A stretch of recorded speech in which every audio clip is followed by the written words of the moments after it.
Hi, welcome to the channel. Today I'd like to show you how to make a great addition to your kitchen, especially if you're like me, you never think to make lunch at the proper time. And it's a microwavable potato bag. Now you might think, why would you need a microwavable potato bag? Everybody here thought, why she brought a potato into work with her today, but there you go. It's simply a 100% cotton bag that you pop your unpricked potato in, fold the top down and put it in your microwave.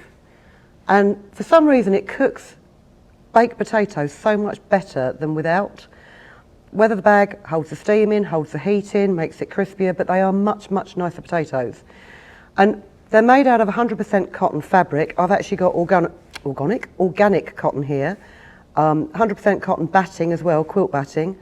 And you should use really 100% cotton thread as well. I have cheated and I've used cotton polyester thread, but I can assure you I've actually used these to make my baked potatoes at home and nothing's caught fire. And the potatoes have been brilliant. So they are really easy to make. You can make them as a single size just to do a single potato, or you can make them larger if you want to do 4 at once. Just increase the size of your bag. So I'm just going to put this potato down somewhere and show you how it's done. Get yourself 2 pieces of organic cotton, and these measure, what do these measure? These measure 42 centimetres by 16 centimetres. And you want to pop them, well, first of all what you want to do is your outer, you want to cut a piece of wadding that's the same size as your outer and just pin the wadding to the wrong side of the fabric, and I'm going to zigzag stitch all the way around just to hold that wadding in place while you're doing the rest of the bag. Now say this is 100% cotton quilt wadding. I would imagine you can probably use 100% soy or bamboo or a mixture, as long as they are, well, they'll be plant fibre waddings. You don't want anything that's got any polyester in it, just because it does get to quite a heat in there and you don't want to risk your microwave catching fire in your kitchen. Well, you might do, but I don't want to risk my microwave catching fire on my kitchen. So I'm just going to pin this. I'm just going to neaten up the edge of that wadding there because it's slightly oversized in a couple of places.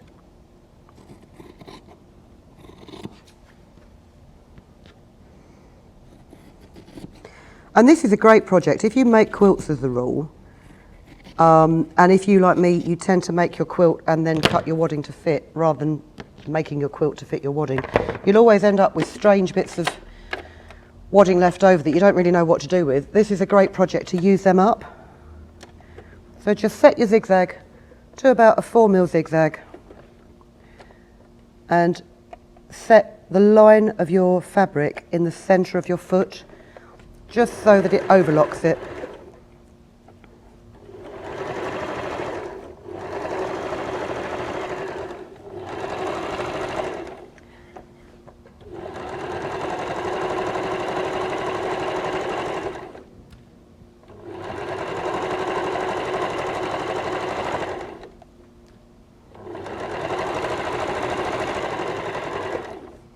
Make sure your needle's in the fabric before you lift the foot and pivot it.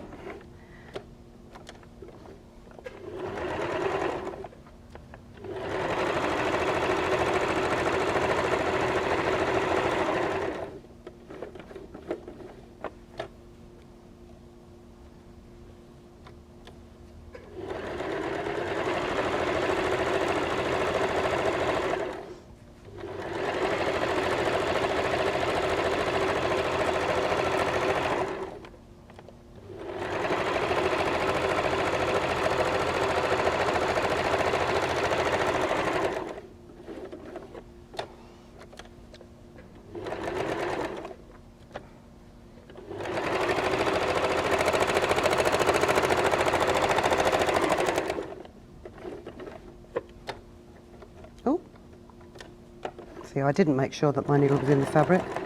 Just to the other end. You don't need to lock those stitches off because they're not a a seam that you need to rely upon. It's just to hold the wadding in place while you do the rest of the project. So you've only got 2 layers to worry about instead of 3.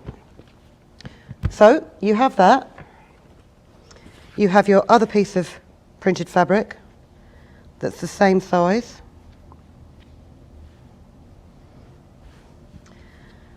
And what you're going to do now is turn your machine away from the zigzag. Is you're just going to sew the top or the 2 short edges together. Now a while back, if you have a look further back in our channel, probably now about 2 years, maybe 2.5 years ago, I did a project which was a fully lined clutch bag. And this is the same method as that clutch bag, but all we've done is we've used a different shape of fabric. So we'll just stitch these layers together.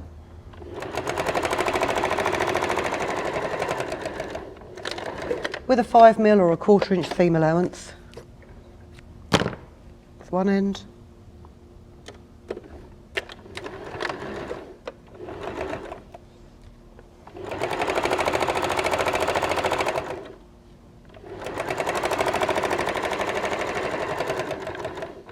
That's the other. And one end of this is going to become the flap, the fold over flap of your potato bag. Let's just trim off my ends of cotton so they don't get in the way. So what I suggest you do is if you've got a directional print on your fabric, you might just want to check which way round the design is going to come. But it's not the most important thing. But what you need to do is line up that seam on one edge on a gridded cutting mat and just pop a pin, let's say at the 5mm mark on this side and on this side. And we're going to sew down from the 5mm mark on both sides to make the flap.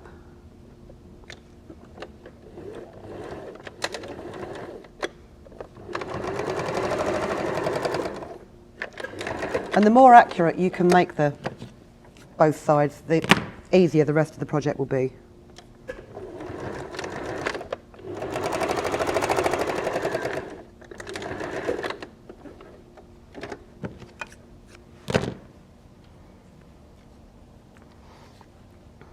So there you have your flap.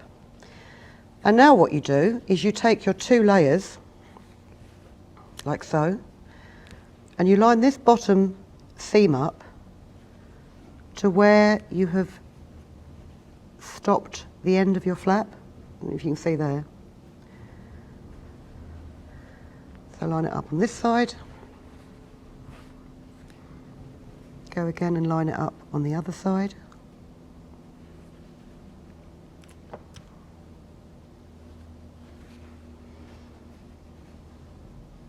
And then just sew, pull the fabric taut, sew from the bottom up to that pin mark.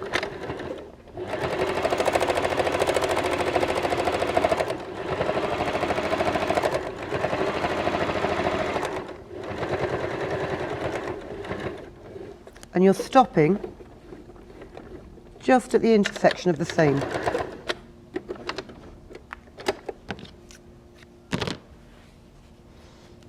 Same with this side. So line it up to the intersection of the seam. Very carefully.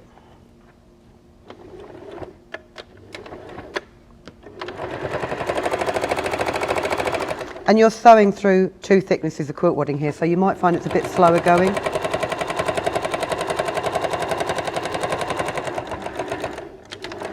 So you can ease the fabric through by pulling it from the other side, but resist the temptation to really yank it, because you'll just cause yourself problems.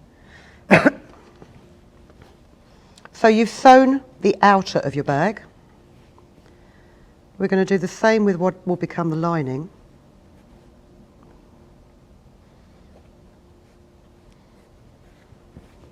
Actually, we'll work on this side so you can actually see where the seam is there.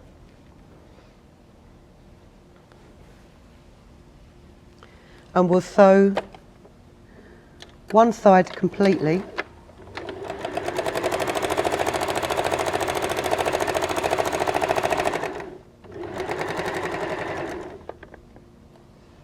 Just up to that seam.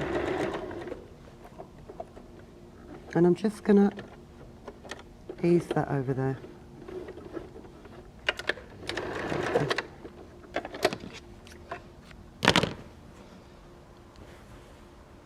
And then we'll go down the other side. Now you will find it's a little bit tricky because where you have now got this thickness, you're not going to, your foot won't fit comfortably over it. So actually what I might do, no, I know what I'll do. Let's pop it in there.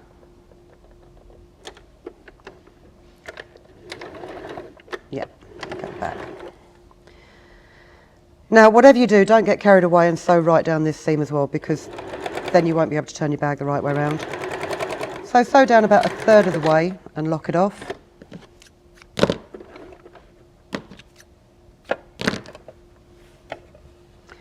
Leave yourself about a 5 centimetre gap, because you've got 2 thicknesses of wadding to get through that hole.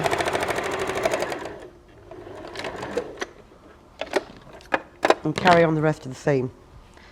So then you have your lining, your outer and your flap. And pop your finger in the turning gap that you've left and grab your padded outer and just ease it through the gap. Just take it gently. If you're a bit heavy-handed, if you've left your gap too small, you might risk ripping the fabric or ripping the seam. If you rip the seam, you can restitch it. If you rip the fabric, it's a bit of a shame, and you might just have to bring those seams in a bit more.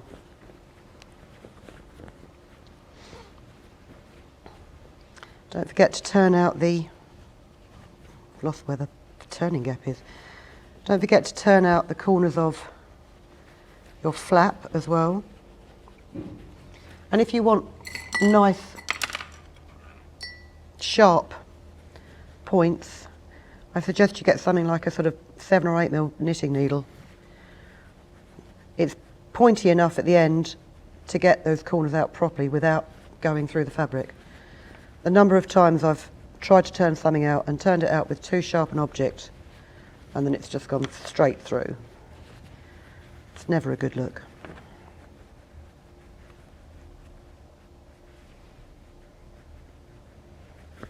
Then, oh, everything's falling out now. And before we go any further, I'm just going to fold in the raw edges of that turning gap.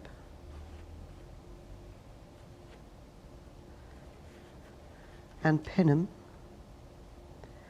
And then I'm just going to top stitch them closed. If you want a neater finish, you would just get a hand sewing needle and slip stitch it closed. But if you've watched my videos before, you know how long it takes me to thread a needle by hand.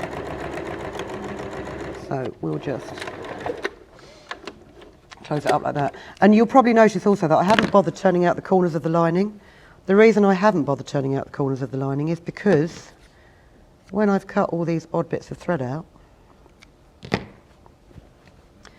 I'm just going to pop it back inside the bag anyway, like so. Now you could leave it like that, but I like to overcomplicate things, as you know. So I'm just now going to manipulate the seam between the lining and the outer and pin it. And then the lining of the flap and the outer. Just makes a neater finish, especially if you're going to give this as a gift for somebody. You know, you've got a student going off to university. You know, I've made countless things for my daughter. Just little touches of home in an otherwise quite bare student accommodation. And then take your accessory drawer away. And pop your potato bag over the bed of your sewing machine. Now, just thought the foot wasn't down there, but I managed to put the foot on top of a glass-headed pin, never a good idea. And just run a top stitch seam about 3-4 mil from the edge.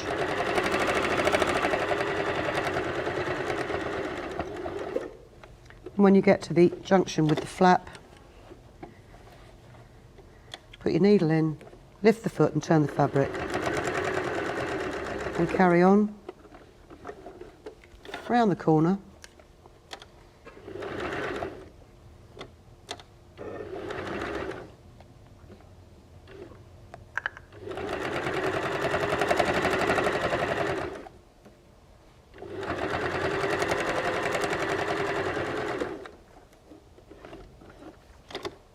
Just cut those loose ends of thread out of the way before I stitch them in by accident.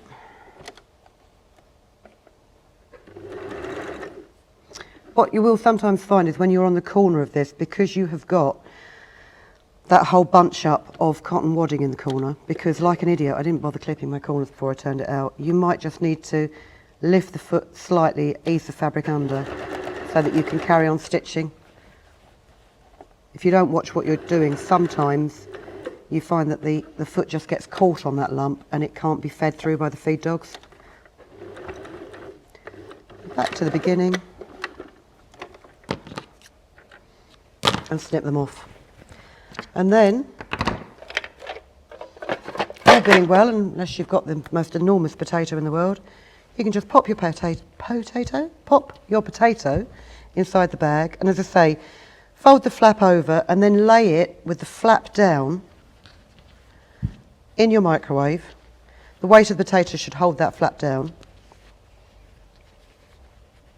if you move your potato towards the flap. And then bake it as you would do normally. I can't give you baking times for different sizes of potatoes. The one that I did last night, which was about the same size as this, all in all took 9 minutes, and I did it in three-minute intervals with about a minute in between, just to, as I say, double check that what I was making today wasn't going to set fire to your kitchen, and they do actually work. So I'm happy to say you can do this without fear of anybody coming back going, my house is burnt down because of my baked potato. And they do come out really, really well. But you do still have to every now and again just check them. But when you take them out of the microwave, just be warned, because the material does get hot, almost as hot as if you'd ironed it. So just watch your hands. Don't think that it's going to be cool when you take it out of the microwave, because it's not. But it is going to be delicious. So I hope you enjoyed that. Thank you very much for watching us yet again, and we will speak to you very, very soon. Take care. If you've been inspired to create, please share your makes with us in the comments section below. And if you've enjoyed videos by the Crafts channel, hit the like button. Want to see more of us? Then click subscribe. See you next time.